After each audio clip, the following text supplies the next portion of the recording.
하나님 말씀 보겠습니다. 하나님 말씀 예레미야 5장 1절 말씀입니다.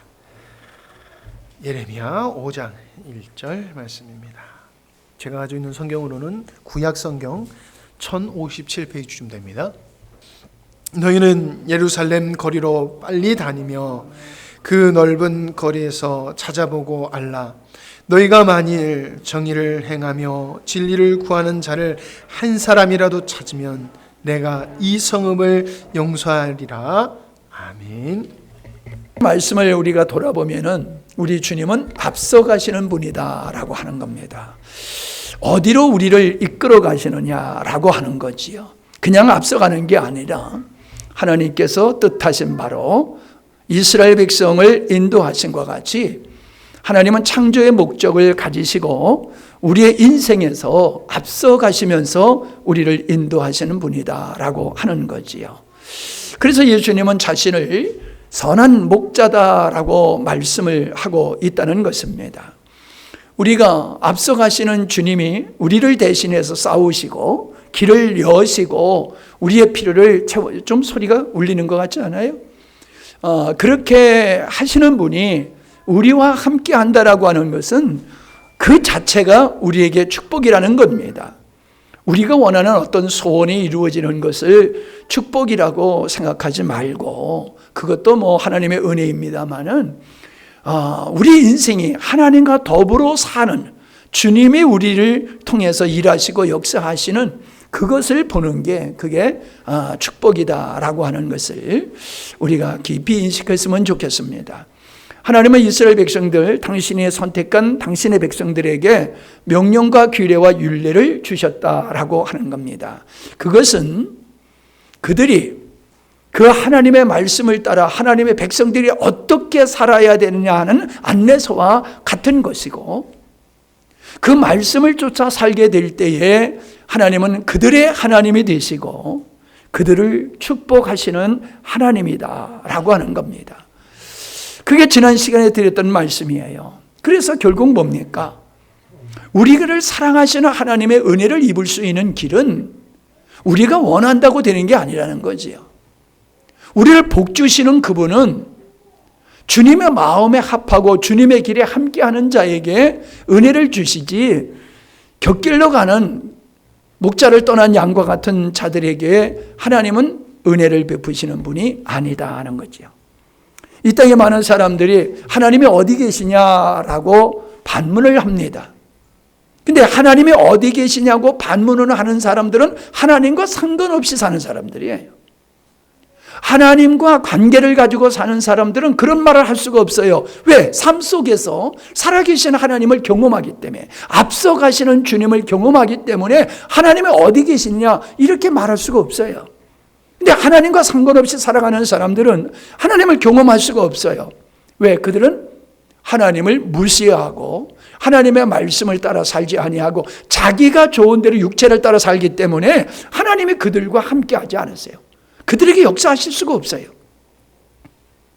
그러니까 하나님의 역사를 안 하시는 게 아니라 하나님의 역사할 수 없는 자리에 있으면서 하나님 없다, 하나님이 어디 계시냐 이렇게 반문을 한다는 것입니다. 아무리 태양이 밝아도 지하실에 있으면은 그 태양을 볼 수가 없습니다. 바깥으로 나와야지요. 태양 앞으로 나가야지 그 빛을 볼 수가 있는 거예요. 똑같습니다. 우리가 하나님 앞에 겸손히 나갈 때에 하나님의 영광을 누릴 수 있다라고 하는 것입니다. 자, 이어서 말씀을 나눠보려고 합니다. 신년이 되면은 많은 사람들이 소원을 갖습니다. 어떤 좋은 일들이 벌어지기를 희망합니다. 안 믿는 사람이나 믿는 사람이나 동일합니다. 안 믿는 사람은 허황된 곳에 가서 복을 빌지만은 믿는 사람들은 하나님 앞에 기대하고 소원을 갖습니다. 하나님, 올해는 이런 소원이 이루어지기를 원합니다. 이런 문제가 해결되기를 원합니다. 라는 하나님 앞에 소원을 갖습니다. 근데 제가 말씀을 가만히 주님을 묵상하다 보니까는 그런 생각이 들어요. 야, 너네들은 새해만 되면은 너희들의 소원을 가지고 나한테 오는데 야, 내 소원은 안 물어보냐? 내 소원은 좀 안 물어보냐? 주님 새해가 되셔서 나를 통하여 이루려고 하시는 뜻이 무엇입니까? 새 일을 행하시려고 하시는 게 뭡니까? 내가 어떻게 새 일을 행하시는 주님의 은혜가 내 삶 속에 이루어지도록 내가 무엇을 어떻게 해야 되겠습니까? 라고 물으면 안 되겠냐? 그런 마음이 들더라고요. 어떻습니까? 대부분의 사람들은 하나님의 복을 받기를 원하지 하나님의 뜻을 이루기 위해서 내가 어떻게 살아야 되느냐라는 고민은 하지를 않는 것 같습니다. 하나님은 분명코 우리를 사랑하시고 우리에게 복 주기를 원하시는 분이 하나님이십니다. 그래서 요한 3서 1장 2절에 보면은 내 영혼이 잘됨과 같이 네가 범사에 잘되고 강건하기를 원한다라는 말씀을 하고 있습니다. 그게 뭡니까? 영육간에 우리의 모든 삶 속에 하나님의 은총이 넘치기를 바라는 바울의 기도입니다. 그것은 바울의 기도일 뿐만 아니라 하나님이 우리를 향하신 뜻이다, 마음이다 라고 볼 수가 있는 것입니다. 성경에서는 심는 대로 거두시는 하나님이라고 말씀하셨습니다. 그건 하나님 앞에 심는 것뿐만 아니라 우리가 살아가는 삶 속에서도 다 동일하게 적용되지요. 농사 짓는 일이나 공부하는 일이나 사업하는 일이나 사람과의 관계 속에서나 내가 어떻게 행하느냐, 어떤 것을 심었느냐가 내가 거둘 수 있는 것이라는 겁니다. 늘 말씀을 새해가 되면 말씀을 드립니다. 여러분, 좋은 날이 오기를 기대한다고 절대로 좋은 날이 우리 앞에 오지 않습니다. 우리의 생각과 우리 마음이 바뀌어져야 됩니다. 보다 나은 결단이 우리에게 있을 때에 우리는 변화된 삶을 살게 될 것이고 그러한 열매를 얻게 될 것이라는 것입니다. 여러분, 하나님은 우리에게 은혜를 주시는 분이라고 하시는데 우리가 아무것도 안 하는데 하나님은 얻게 하시는 분이 아닙니다. 믿음이라고 하는 것은 대단한 겁니다. 여러분, 어떤 행위를 하는 것보다도 하나님이 하신 일을 믿는다라고 하는 것은 어떤 일을 하는 것보다도 더 위대한 것입니다. 구원을 받는다, 하나님의 은혜를 입는다라고 하는 것은 믿음이라는 대가를 지불했기 때문에 하나님의 은혜를 입는 거지요. 아무것도 하지 않는데 하나님께서 그냥 은혜로 거저 모든 걸 주시는 게 아니라는 사실입니다. 여러분, 믿음을 들이실 수 있게 바랍니다. 하나님 앞에 믿음을 심어야 돼요. 자, 그래서 오늘 이 말씀 5장까지의 1장부터 5장의 말씀을 가지고 여러분에게 은혜의 말씀을 나누려고 하는데 1장을 보시기 바랍니다. 1장으로 가서 자, 13절에 보면은 11절에도 봅니다. 하나님의 말씀이 4절에도 여호와의 말씀이 내게 임했다. 11절에도 보니까는 여호와의 말씀이 또 내게 임했다. 13절에 보니까 여호와의 말씀이 다시 내게 임했다. 14절에 그러면서 16절에 말씀을 하고 있습니다. 이 16절의 말씀은 사람들이 듣기를 싫어하는 말씀입니다. 하나님께서 예레미야에게 말씀을 주시고 너는 나를 대신해서 내 백성들에게 선포하라, 외쳐라 라고 하는 그 말씀은 이스라엘 백성들, 이 말씀을 들어야 할 이스라엘 백성들이 들을 때에는 별로 반갑지 않는 말씀이었습니다. 왜 그렇습니까? 무리가 나를 버리고 다른 신들에게 분향하며 자기 손으로 만든 것을 절하였은즉 내가 나의 심판을 베풀어 그들의 모든 죄악을 징계하리라. 심판하겠다, 징계하겠다는 말씀을 하나님은 에레미야 선지자를 통하여 당신의 백성들에게 외치라, 선포하라고 말씀하고 있습니다. 그 이유까지 말씀하고 있지요. 자, 17절입니다. 그러므로 너는 내 허리를 동이고 일어나 내가 내게 명한 바를 다 그들에게 고하라. 가감없이 고하라는 겁니다. 하나님의 주신 말씀을 더하지도 말고 빼지도 말고 그대로 전하라는 겁니다. 왜냐하면 하나님이 그대로 행하실 것이기 때문입니다. 그들을 두려워하지 말라고 말씀하고 있습니다. 왜 두려워하지 말라고 그랬습니까? 좋은 얘기해주면 백성들이 좋아할 것이지만은 백성들에게 하나님의 징계, 하나님의 심판을 선포할 때에 백성들이 그거를 그냥 순순히 받아들이지 않을 것이기 때문에 그렇습니다.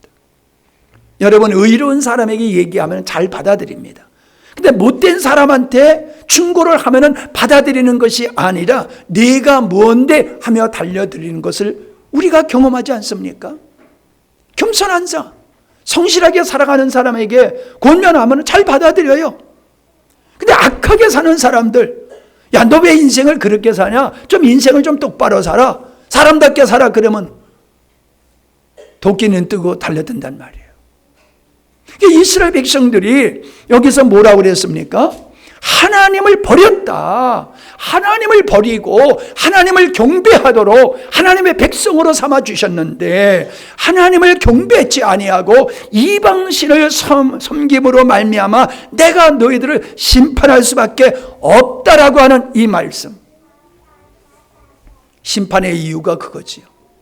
하나님을 버렸다는 것입니다. 여러분, 하나님의 말씀을 받은 선지자들이 가감없이 하나님의 말씀을 백성들에게 전했을 때에 환영받았습니까? 순교를 당했습니다. 하나님을 믿는다라고 하는 하나님의 백성이라고 선민이라고 자부심과 긍지를 가지고 사는 그들에게 죽임을 당했습니다. 왜요? 하나님의 말씀을 그대로 전했기 때문에 하나님 받은 하나님의 말씀을 그대로 전했을 때에 그들이 가슴을 치고 회개한 게 아니라 도리어 그들을 죽였다는 것입니다. 그래서 요나 시대 때 사람들보다도 더 악하다는 겁니다. 그들은 하나님의 심판의 말씀을 듣고 돌이켰다는 거예요. 근데 하나님이신 예수님이 이 땅에 오셔서 회개하라고 말씀을 하셨을 때에 그들이 회개한 것이 아니라 예수님을 십자가에 매달아 죽여버렸다는 것입니다. 그 상황이 역사 속에서 있었던 거예요. 선지자들이 하나님의 말씀을 받고 전했을 때에 회개한 게 아니라 그들을 죽였다는 겁니다. 이사야는 톱으로 켜 죽였다고 그래요. 톱으로 켜 죽였다고. 하나님을 섬긴다는 사람들이 자기들이 원하는 메시지가 아니라 축복의 메시지가 아니라 저주의 메시지를 전하니까는 듣기 싫어가지고 죽였다는 거예요. 여러분, 3장 22절을 보시기 바랍니다. 3장 22절.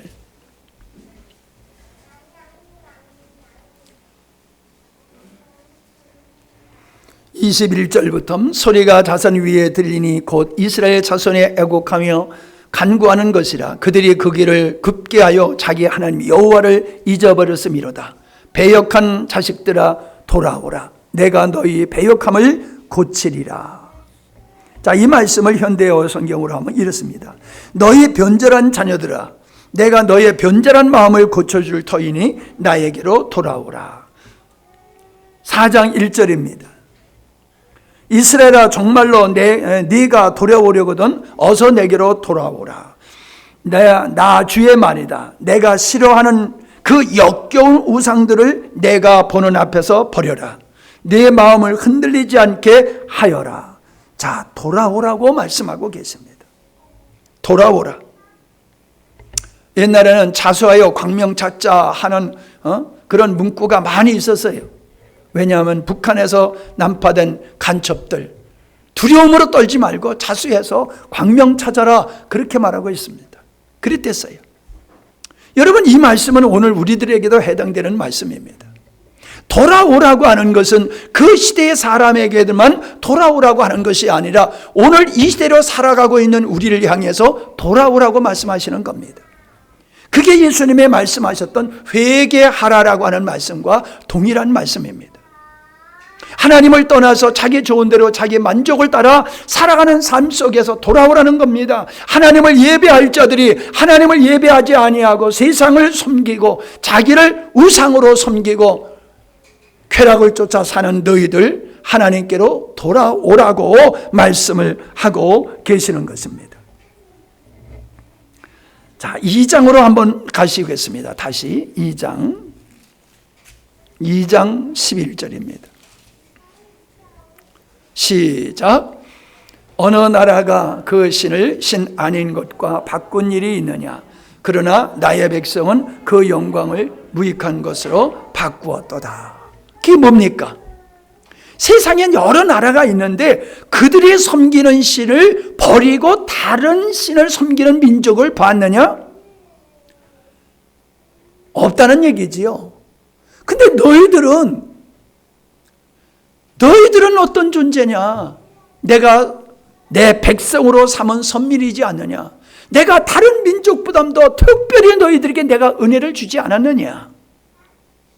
그런데도 신이 아닌 것을 섬기는 그들은 신으로부터 받은 것이 없음에도, 은혜를 받은 것이 없음에도 변함없이 그 우상을 섬겼는데 내 백성은 그렇게 하나님 내 은혜를 입고도 어찌하여 나를 버릴 수가 있느냐. 하나님의 그 은혜를 무익하게 할 수가 있느냐. 그 말씀을 하고 있는 겁니다. 자, 3절을 보십시오. 거기에는 두 가지 악이 이스라엘 백성들이 하나님 앞에서 두 가지 악을 행했다라고 말씀을 하고 있습니다. 시작.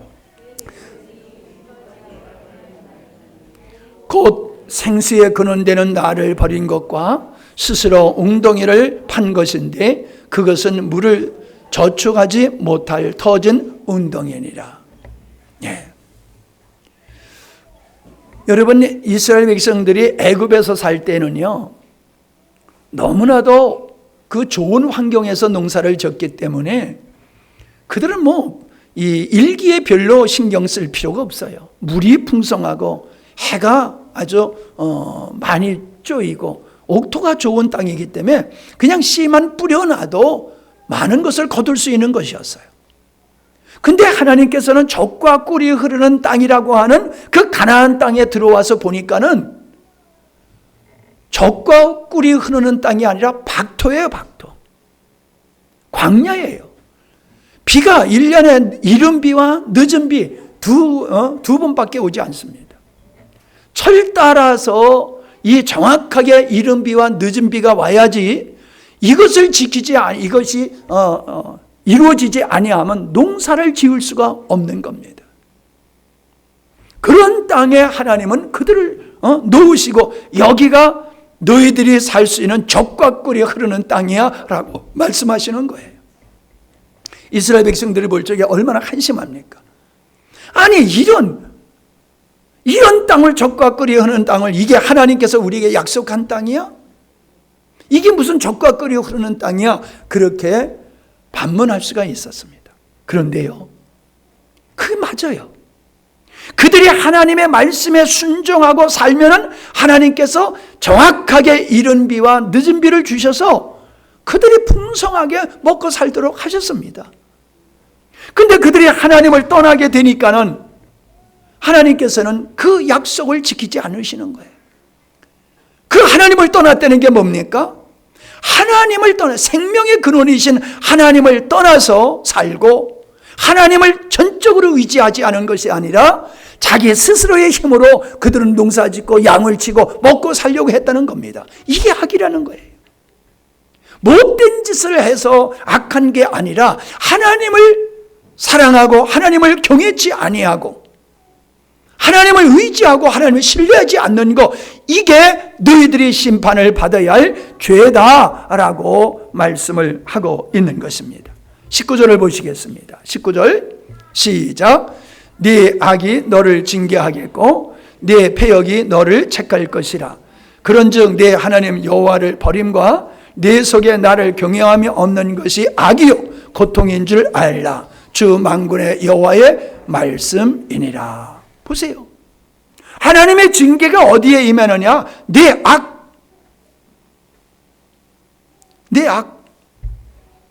너를 책하는 이유가 어디 있느냐? 네가 우상을 섬겼다, 패역했다는 것은 우상을 섬겼다는 것이죠. 그 다음에 말씀하시는 게 뭡니까? 하나님을 경외하지 않았다는 거예요. 하나님을 사랑하지 않았다는 거예요. 그리고 뭡니까? 하나님을 이렇게 마음속에 모시고 살지 않았다. 하나님을 경외하지 않았다. 하나님을 사랑하지 않았다는 겁니다. 이것이 그들이 심판받을 수밖에 없는 것이었다라고 하는 거예요. 자, 그러면은 한번 생각해 보세요. 요 21절, 24절까지 봐야 되겠네요. 21절요. 시작. 내가 너를 순전한 참 종자 곧 귀한 포도나무로 심었거늘 내게 대하여 이방 포도나무의 악한 가지가 되면 어찌미뇨. 하나님께서 그들에게 은혜를 베풀었는데 그들이 은혜를 잊고 하나님 앞에서 참 포도나무와 같은 모습을 갖지 아니하고 들포도와 같은 존재로 바뀌어졌다는 거예요. 하나님의 은혜를 입고 하나님의 원하시는 영광스러운 삶이 아니라 하나님의 싫어하는 들포도와 같은 그런 존재로 그들이 바뀌어졌다, 망가졌다, 죄악 중에 빠졌다는 겁니다. 24절의 말씀에 보면은 성욕에 불타는 암나기를 얘기하고 있습니다. 우리가 동물의 세계를 보면은 발전기가 오게 되어지면은 막을 길이 없어요.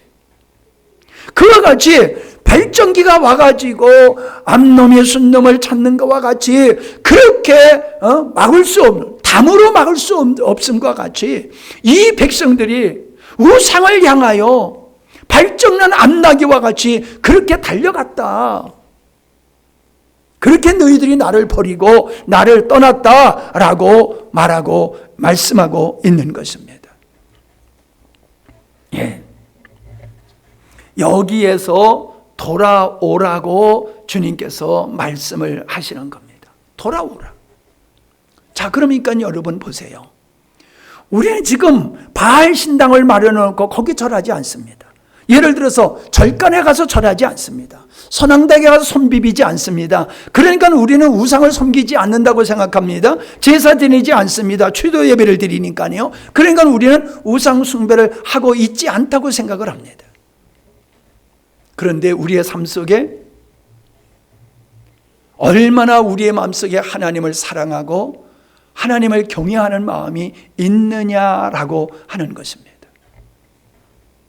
서두에 말씀드렸습니다마는 새해가 되어가지고 하나님 앞에 우리 소원을 드리는 기도는 하면서 하나님의 소원을 들어드리기 위한 결단의 마음이 우리에게 있느냐 말이에요.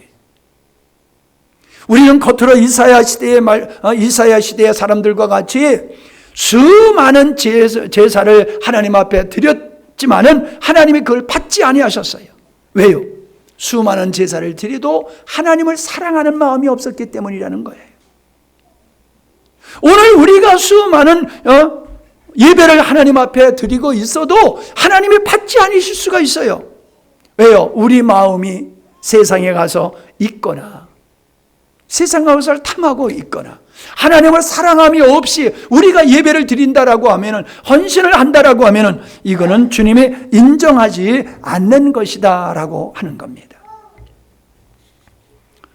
분명코 이 시대가 말세 시대는 어느 시대보다도 사람들이 형식은 하나님을 믿는 형식은 가지고 있지만 실상은 하나님으로부터 멀어져 있다는 것이지요.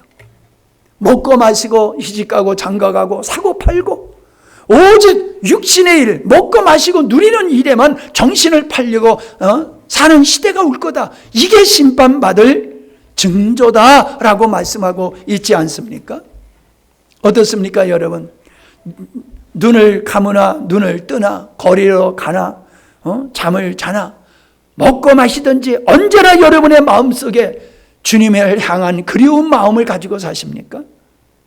주님의 뜻을 이루고자 하는 그 소원을 가지고 사십니까? 내 인생을 하나님의 뜻을 이루는 일에 헌신하겠다라 하는 그러한 결단의 마음을 가지고 하루하루를 살고 계십니까? 우리는 하나님의 자녀니까 예배를 드리지, 기쁨과 즐거움으로 예배를 드리는지 우리 돌아봐야지 됩니다. 우리가 헌신하는 이것이 내가 집사니까 권사니까 하는 건지, 내가 예수 믿는 사람이니까 하는 건지, 이것이 내 안에 주님을 향한 사랑에 의해서 이런 일을 하고 있는 건지 돌아봐야 됩니다. 하나님은 어떤 형식적이고 외형적인 걸 보고 평가하지 아니하십니다. 우리 마음속에 주님이 계시냐는 거예요. 우리 마음속에 주님의 마음을 기뻐하고 말씀을 기뻐하고 즐거워하고 순종하고 있느냐는 거예요. 율법적으로 할 수 없이 체면을 따라서 하는 거냐 물어보고 계십니다.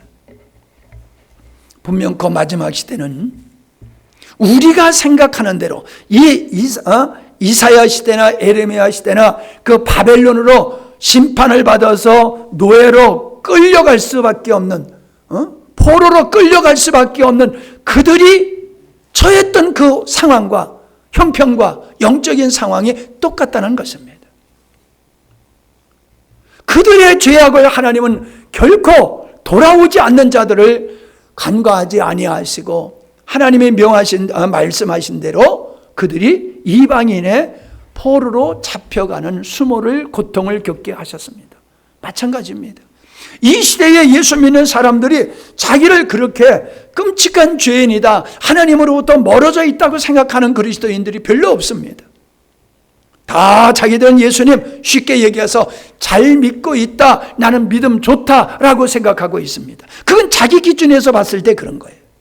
그러나 하나님의 관점에서 봤을 때는 너는 나를 사랑함이 없어. 이 한 가지가 걸리는 겁니다. 너는 나를 온전히 사랑하는 것이 아니라 물질을 우상으로 삼고 명예와 권세와 출세를 너는 우상으로 삼고 있지 않느냐. 너의 행복을 우상으로 섬기고 있지 않느냐. 주님은 그거를 지적하시는 것입니다. 그 앞에서 맞습니다 라고 회개하고 돌이키면은 하나님의 은혜를 입을 수 있지만은 이 멸망받았던 이스라엘 백성들과 같이 끝까지 자기들은 의롭다고 생각하고 돌이키지 않는 사람들은 멸망을 받을 수밖에 없었다는 것입니다. 4장 18절을 보시기 바랍니다. 여기는 이러한 하나님께서 이스라엘 백성들을 향해서 진노의 말씀, 경고의 말씀을 하셨을 때에 이 이사야가 마음이 찢어지게 아픈 거예요. 그게 18절, 19절, 20절 거기에 나와 있는 겁니다. 자, 보겠습니다. 네 길과 행사가 이 일들을 부르게 하였나니. 이 일을 부르게 하였나니가 뭐예요? 심판. 하나님의 심판을 받게 한 것은 너네들의 행위의 결과다. 그 얘기예요. 이는 너의 악함이라. 그 고통이 네 마음에까지 미치느니라. 슬프고 아프다. 내 마음속이 아프고 내 마음이 답답하여 잠을 잘 수 없으니 이는 나의 심령 네가 나팔소리와 전쟁의 경보를 들음이로다. 패망에 연속하여 온 땅이 탈취를 당하리니 나의 천막은 호련히 파멸되며 나의 휘장은 잠시간에 열파되리라. 뭔 얘기를 하고 있는 겁니까? 하나님의 경고의 말씀을 듣고 이 에레미야는 너무 슬프고 너무 마음이 아프고 마음이 답답하고 잠을 잘 수가 없고 전쟁을 알리는 나팔소리와 같고 전쟁의 경보를 듣는 그런 심정으로 있다는 거예요. 적군이 쳐들어온다라고 나팔을 분단 말입니다. 하나님께서 지금 회개하라, 돌아오라라고 지금 말씀하시는 것은 보초가 적군이 밀물듯이 몰려온다라고 외치는 것과 똑같다는 거예요. 그래서 패망을 당하고 다 탈취를 당하고 천막이 무너진 것 같이 그렇게 될 것이다 라고 말하고 있는 겁니다. 돌아오지 않는 그들, 하나님을 향하여 회개치 아니하고 곧은 목을 회개치 않는 그들의 미래를 바라보면서 그렇게 될 것을 바라보면서 예레미야가 마음 아파하는 겁니다. 22절에 보면 내 백성은 나를 알지 못하는 우준한 자요 지각이 없는 미련한 자식이라. 악을 행하기에 지각이 있으나 선을 행하기에는 무지하도다. 예, 그들의 영적인 상태를 말씀하고 있습니다.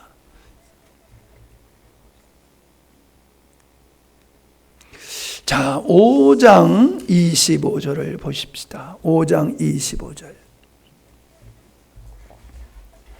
죄악상을 쭉 얘기를 하고서 25장에서 이렇게 말씀하십니다. 시작. 너의 허물이 이러한 일들을 물리쳤고 너희 죄가 너에게 오는 좋은 것을 막았느니라. 뭔 얘기입니까? 하나님이 너희들을 사랑하셔. 하나님이 너희들에게 복을 주길 원하셔. 이미 하나님은 그렇게 복을 주셨잖아. 그거 잊지 말아라. 지난 시간에 배운 말씀이잖아요. 잊지 말아라. 애굽에게 진노하신 거 잊지 말아라. 그들 가운데서 어떻게 구원하셨는지 잊지 말아라. 광야에서 너희들을 어떻게 보호하셨는지 잊지 말아라 라고 말씀을 하고 있습니다. 그런데 너희들은 나를 버렸다. 그 나를 버리고 우상을 쫓아 세상을 쫓아 살아가는 그것으로 말미암아 뭐라고 그랬어요? 너희 죄가 너희에게 오는 복을, 하나님께서 너희에게 주시는 복을 너희 죄가 가로막았어. 그렇습니다. 하나님은요 인색한 분이 아닙니다. 하나님은 넉넉히 후하게 넘치도록 주시는 분이라고 말씀을 하고 있습니다. 그런데 왜 우리에게 근심이 있습니까? 우리에게 왜 고통이 있습니까? 왜 우리에게 어려움이 있습니까? 죄가 너희에게 오는 좋은 것을 복을 막았다라고 말씀하고 있는 겁니다. 그러므로 여러분 새해에 우리가 생각할 것은 하나님 이런 복을 주세요가 아니라 내게 오는 좋은 길, 좋은 복을 가로막는 것이 내 안에 있는 게 무언가를 여러분이 돌아보셔야 된다는 거예요. 하나님의 축복을 가로막고 있는 어떤 요소가 내 안에 있는지를 돌아보라고 말씀을 하고 있는 것입니다. 자, 6장 16절 시작. 여호와께서 이같이 말씀하시되 너희는 길에 서서 보며 옛적 길 곧 선한 길이 어디인지 알아보고 그리로 행하라. 너희의 심령을 평강을 얻으리라 하나. 그들은 뭐라 그랬어요? 그들의 대답이 우리는 그리로 행치 않겠노라. 17절을 보니까는 파수꾼을 세워서 파수꾼이 외치는데도 우리는 파수꾼의 경고를 듣지 아니하리라. 여러분, 의로운 길을 걷지 아니하고 자기가 지금까지 하나님 없이 살아왔던 그 길을 버리고 주님께로 와야 되는데 나는 지금까지 살아온 길, 하나님을 대적하고 하나님과 다투는 길을 나는 계속 가겠다. 그 말이에요. 예레미야 선지자를 통하여 하나님께서 파수꾼의 경고와 같은 돌아오라는 이 축복의 말씀 앞에서 우린 듣지 않겠다. 이게 멸망하는 자들의 모습이라는 거예요. 여러분, 돌아오라는 것은요 희망의 메시지입니다. 그죠? 돌아오라는 건 희망의 메시지예요. 자수하여 광명 찾자, 벌 주겠다는 얘기입니까? 자수하면 광명을 주겠다는 축복의 말씀이란 말이에요. 돌아오라는 얘기는 축복의 말씀이에요. 그런데 그 축복의 초청의 잔치에 그들은 나는 듣지도 않겠고 행하지도 않을 거야. 나는 지금까지 내가 살아온 대로 살 거야. 그러는 거예요. 그러니 멸망할 수밖에 없지요. 19절을 보십시다. 땅이여 들으라. 내가 이 백성에게 재앙을 내리리니 이것이 그들의 생각의 결과라. 내가 왜 재앙을 내려? 그들은 생각을 바꾸지 않았어. 마음을 바꾸지 않았어. 그들의 못된 생각, 그릇된 생각, 고집불통의 생각의 결과가 재앙이다 라고 말씀하고 있는 거예요. 그들이 내 말을 듣지 아니하며 내 법을 버렸음이라. 내 말을 듣지 않았어. 그래서 20절에 그 먼 시바라고 하는 먼 곳에서 비싼 유황을 사다가, 향품을 사다가 하나님 앞에 제사를 드리는데 나는 그런 거 받지 않겠다는 거예요. 뭡니까? 형식적인 제사, 이건 안 받겠다는 거예요.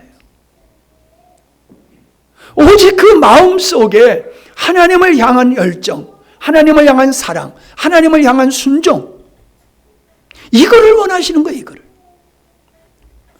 여러분, 지금까지 살펴본 바를 생각해 보면 돈 바치라고 하십니까? 하나님께서? 돈 바치라고 하시지 않잖아요. 네 집 팔아 바치라고 그러는 거 아니잖아요. 매일 예배당에 와서 살려는 얘기가 아니잖아요. 뭐예요? 하나님 사랑하라는 거예요. 하나님의 법도를 따라서 살려는 거예요. 거기서 돌아오라는 거예요. 못할 일이 어디 있습니까? 그런데 사람들은 안 해요. 그게 악이요. 이미 내가 죄를 졌어도 돌아오라, 용서해 주기 위해서 돌아오시라고 하시는데도 안 돌아오고 계속 하나님이 진노하는 자리에 머물러 있는, 이게 악이고 스스로 재앙을 초래하는 것이라는 거예요. 여러분, 새해가 됐다고 여러분 마음이 새로워졌는지 한번 생각해 보세요.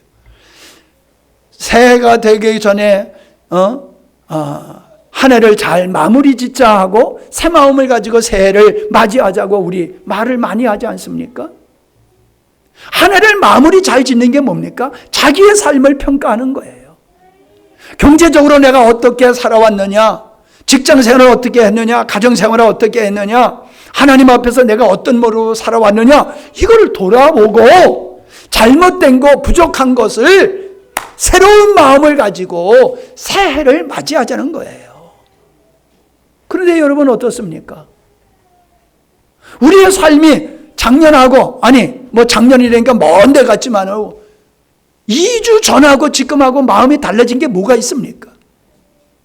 예배 드리는 태도가 바뀌었습니까? 안 바뀌잖아요. 예배 안 참석하는 사람은 여전히 참석하지 않고, 늦는 사람은 계속 늦고, 관심 없는 사람은 계속 관심 없고, 자기 마음대로 살잖아요. 생각과 마음이 바뀌어졌어요? 그러면서 하나님께서 새해에는 나에게 큰 복을 주기를 원하십니다 라고 기대하고 있잖아요. 우리가 새로운 그릇을 준비하고 새로운 결단을 하고 새로운 헌신이 있어야 되는데 이것은 없고 묵은 것을 그대로 가지고 있으면서 하나님의 은혜를 기대하는 것은 어리석은 것이다 라고 하는 것입니다. 5장 1절을 보시면, 우리 본문 말씀을 보시면, 너는 예루살렘 거리를 빨래 왕래하며 그 넓은 거리에서 찾아보고 알라. 너희가 만일 공의를 행하며 진리를 구하는 자 한 사람이라도 찾으면 내가 이 성을 사하리라. 찾으면, 그러니까 무슨 얘기예요? 있다는 얘기예요? 없다는 얘기예요? 있다는 얘기예요? 없다는 얘기예요? 없다는 얘기예요. 아니, 10사람을 찾는 것도 아닙니다. 한 사람을 찾는 거예요. 한 사람. 공의를 행하며 진리를 구하는 사람, 한 사람, 그 한 사람만 있어도 나는 이 성에 내리려고 하는 심판을 취소하겠다는 거예요. 거둬들이겠다는 거예요. 그러니 여기서는 두 가지가 있잖아요. 얼마나 자기들은 의롭다고 생각했지만은 하나님이 보셨을 때는 의로운 자가 하나도 없다는 거예요. 그래, 당연히 하나님의 심판에 임하는 것은 당연하다. 하나님의 심판의 정당성을 말씀하고 있는 것이지요. 너희들 할 말 없어. 할 말 없잖아요. 전에도 말씀을 드렸습니다마는 하나님의 심판하는 모습을 보고 사람들은 하나님이 잔인하다, 무슨 사랑이 하나님이 저렇게 잔인하냐라고 말하지만은 하나님은 예고 없이 기회를 주지 아니하고 심판하시는 분이 아니라는 거예요. 이스라엘 백성들이 하나님의 선민이지만은 그들이 하나님을 떠나니까는 나는 나를 떠난 너희들을 도저히 용납할 수 없어. 나는 너희들을 징계할 거야. 그렇게 말씀하시고 기회를 주잖아요. 돌아와. 돌아오면 내가 너희들 진노하려고 하는 거 취소할게. 돌아와. 이게 하나님의 사랑이에요. 진노하시기로 결정했어도 그들이 회개하고 돌아오기만 하면 심판하지 않겠다는 겁니다. 그런데 그들이 돌아오지 아니하니까 심판을 받았잖아요. 하나님은 이런 사랑의 하나님인 것을 믿으시기를 바랍니다. 이런 사랑의 하나님이요. 그러니까 징계를 받고 심판을 받는 것은 자기가 악함에서 돌이키지 않는 결과다라고 하는 것이죠. 네. 자, 29장 11절을 한번 보세요. 29장 11절.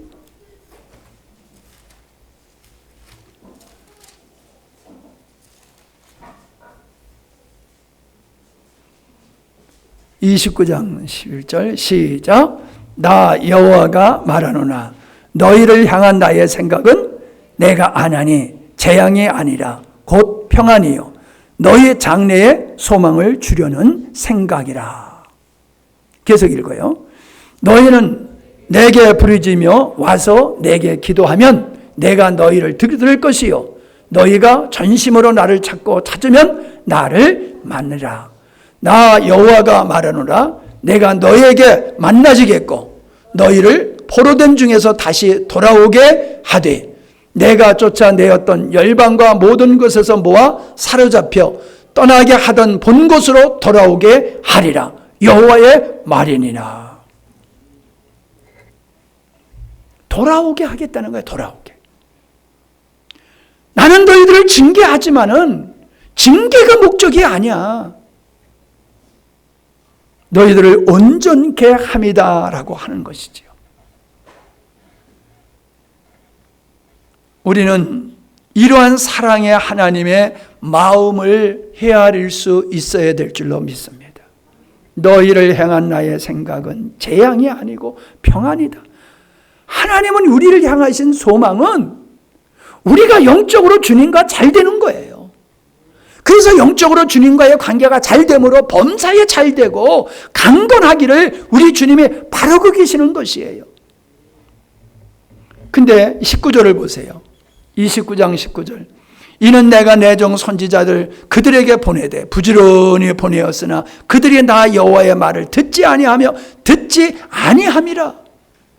심판의 결과는 이렇게 내가 너희들을 사랑해도 그래서 선지자들을 부지런히 보내서 너희들이 내게 돌아오기를 원해도 너희가 돌아오지 아니함으로 너희들이 심판을 받게 된 것이다 라고 말씀을 하고 있는 것입니다.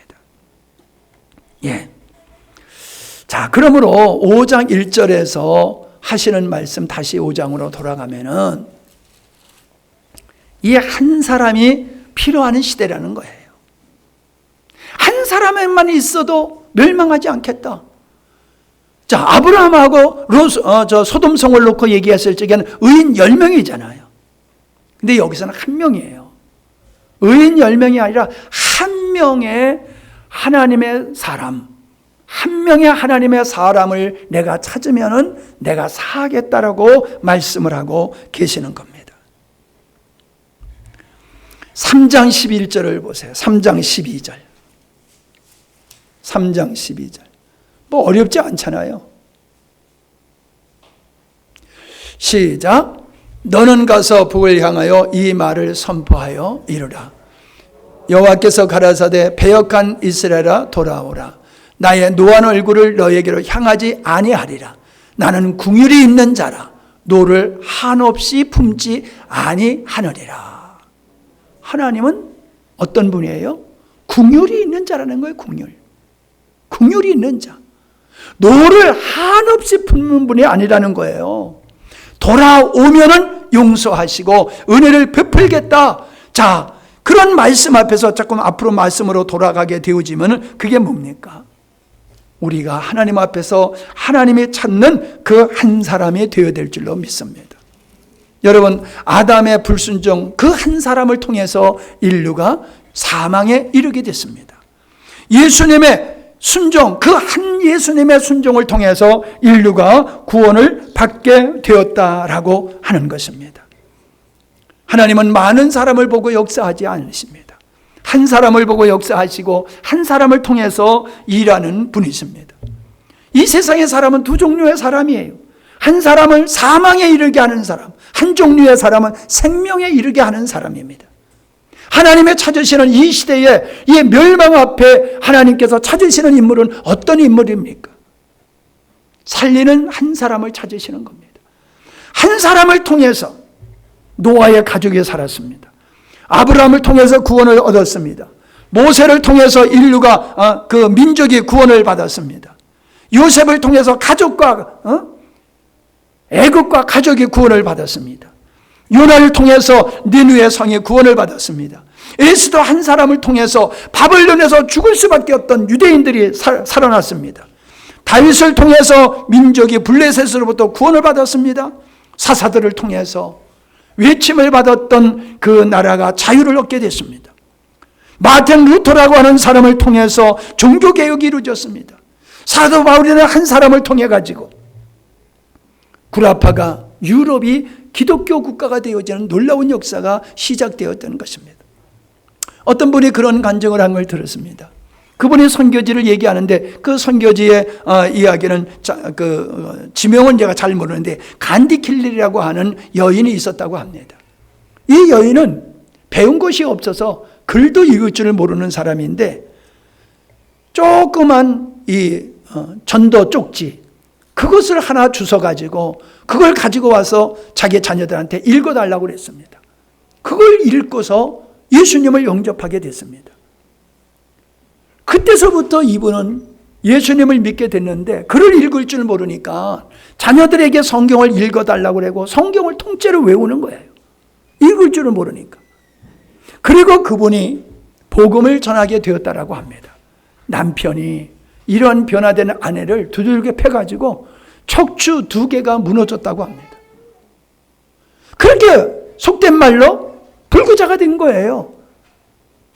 예수 믿는 것 때문에 매맞아가지고 불구자가 됐어요. 그런데도 불구하고 이분이 동네 다니면서 복음을 전하는 거예요. 저기 신안에 가면은 거기 전도사님이 복음을 전해가지고 그 지역에 있는 섬에 많은 사람들이 예수님을 믿고 교회가 얼마나 많이 세워졌는지 모릅니다. 그 기념관이 있는데 그 기념관의 관장이 우리 동기 목사님이 그 관장을 하고 있어요. 연약한 여인이 그 옛날에 그 어려운 시절에 배 타고 이 마을 저 마을 이 섬 저 섬 다니면서 복음을 전해가지고 그 지역이 다 예수님을 믿는 복된 마을로 바뀌었다는 거예요. 여러분 옛날에는 쪽복음을 팔았어요. 쪽복음을 돈을 받고 쪽복음을 팔았어요. 지금 공짜로 주잖아요. 근데 우리 기독교의 초창기에는요 성경을 돈 주고 팔았어요. 여러분 복음은 그렇게 싸구려가 아니에요. 성경을 쪽복음을 돈 주고 팔았다니까요. 링컨의 한 사람을 통해 가지고 노예들이 해방을 받았습니다. 신들러 리스트를 통해 가지고 유대인들 죽을 수밖에 없는 그들이 구원을 받았습니다. 반대로 히틀러 같은 사람, 목택동 같은 사람, 김일성 같은 사람, 스탈린 같은 사람 이런 사람을 통해 가지고 지금도 많잖아요. 애매하게 엉뚱한 사람들을 각 총으로 난사가지고 다 죽이고 그러지 않습니까? 이렇게 사망으로 이르는 한 사람도 있고 많은 사람을 살리는 한 사람도 있다는 거예요. 오늘 주님의 이 시대에 바라는 것은 어떤 사람입니까? 회개하고 돌아오도록, 그래서 하나님의 은혜와 축복을 받도록 다른 사람을 하나님께로 돌아오게 하는 그 한 사람을 찾고 계시는 겁니다. 여러분의 가정에서 그 한 사람이 되셔서 여러분의 가정을 구원하실 수 있기를 바랍니다. 이렇게 한번 결단 안 해보셨어요? 내가 23년도에 우리 가족을 다 예수님 믿게 내가 해야 되겠다. 내가 어떻게 하나님 앞에 기도해서 내 힘으로 능으로 안 되니까 우리 가족들을 올해는 꼭 예수 믿는 그러한 해로 만들겠다. 올해는 내가 적어도 한 사람을 내가 꼭 전도해야 되겠다. 내가 올해는 어떠한 사람을 잘 섬겨서 믿음으로 견고하게 서가게 하겠다. 내가 올해는 교회의 어떤 부분을 책임지고 내가 헌신해야 되겠다. 이렇게 마음 먹을 때에 역사가 일어나는 겁니다. 올해는 내가 큰 특별한 일이 아니면은 절대로 주일 예배를 빠지지 않겠다. 이런 마음을 갖는 게 이게 새로운 사람이에요. 하나님은 그런 사람을 원하세요. 그래서 그러한 하나님의 마음을 가지고 뜻을 품은 그 한 사람을 통해서 가정을 구원하시고 직장을 변화시키고 교회가 새로워지고 민족이 구원받는 역사가 일어나게 될 줄로 믿습니다. 그렇게 많은 사람이 주님께로 돌아오게 하는 일에 쓰임받는 그 한 사람이 되시기를 주의 이름으로 축원합니다. 감사합니다. 하나님, 주님의 마음을 헤아리게 하여 주시고 주님이 찾는 그 한 사람이 되어서 참으로 하나님, 이 땅에 하나님의 진노와 저주가 끝나게 하시고 멈추게 하시고 하나님의 영광을 입는 저희들이 되게 해 주시옵소서. 좋은 일을 가로막는 죄를 던져버리게 해 주시고 하나님과 다투는 시기 질투케 하는 모든 것들을 내려놓게 하시고 게으르고 나태함에서 벗어나 이제 주님의 마음을 품고 주님의 뜻을 가슴에 품고 새롭게 살아가는 한 해가 되게 하여 주시옵소서. 나 한 사람을 통해서 우리 가족이 구원받기를 원합니다. 생명 있는 씨앗이 30배, 60배, 100배의 열매를 맺듯이 나의 새로운 믿음의 결단을 통해서 우리 가족이 다 예수님 믿고 내가 사랑하는 아무개를 꼭 예수님 믿게 하고 내가 사랑하는 아무개를 내가 믿음으로 잘 양육해서 든든히 세워가는 일을 하나님 우리가 결단함으로 실행하게 하여 주시옵소서. 하나님이 찾는 그 한 사람이 되어서 우리로 하여금 주의 뜻을 이루는 귀한 종들이 되기를 예수님의 이름으로 기도하옵나이다. 아멘.